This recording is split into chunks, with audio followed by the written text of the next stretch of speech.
কোনো অভিযুক্ত হাৰি যাব নালাগে।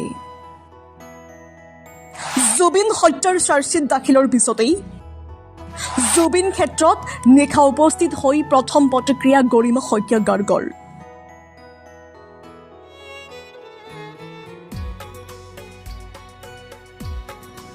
চাৰ্জশ্বিট দাখিলৰ পিছতে অসুস্থ শৰীৰে যোৱা নিশা সোণাপুৰত উপস্থিত হয় গৰিমা শইকীয়া গাৰ্গ।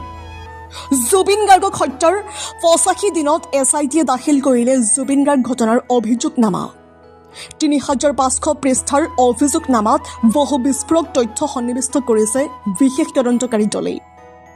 জুবিন গাৰ্গৰ চাৰ্জশ্বিট দাখিলৰ পিছতেই নিশা জুবিন ক্ষেত্ৰত উপস্থিত হয় জুবিন গাৰ্গৰ পত্নী গৰিমা শইকীয়া গাৰ্গ, লগতে থাকে জুবিন গাৰ্গৰ ভগ্নী পামী বৰঠাকুৰ।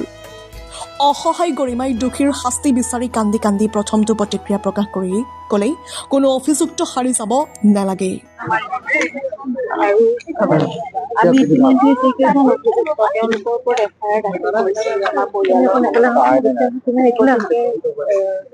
তেনেকে আমি সেইমতে তদন্তৰ কাৰ্যখিনি সম্পাদন হৈছে। সেইকাৰণে আশা কৰা মতে হোৱাৰ কাৰণে আমাৰ ভাল লাগিছে আৰু খুব বহুত কষ্ট কৰি তদন্তকাৰী দলটোৱে গোটেইখিনি SITয়ে এইখিনি ইমান দিন ধৰি কৰিলে। গতিকে আমি তেওঁলোককো ধন্যবাদ জনাইছো আৰু ৰাইজে আশা কৰা মতে ফল ওলাইছে। গতিকে এতিয়া সকলোখিনি ন্যায় প্ৰক্ৰিয়াৰ ওপৰত আৰু আমি আশা কৰিছো একেধৰণে ন্যায় প্ৰক্ৰিয়াটো সুচাৰুৰূপে পৰিচালনা হ'ব। আৰু যিহেতু দোষী সাব্যস্ত হৈছে, এতিয়া তদন্তত ওলাইছে, গতিকে প্ৰতিজন দোষীয়ে কঠোৰতকৈ কঠোৰতম শাস্তি পাব লাগে। সেইটোৱে আমাৰ কাম্য আৰু ন্যায় ব্যৱস্থাটো খুব ভাল হ'ব বুলি আমি ভাবিছোৱে।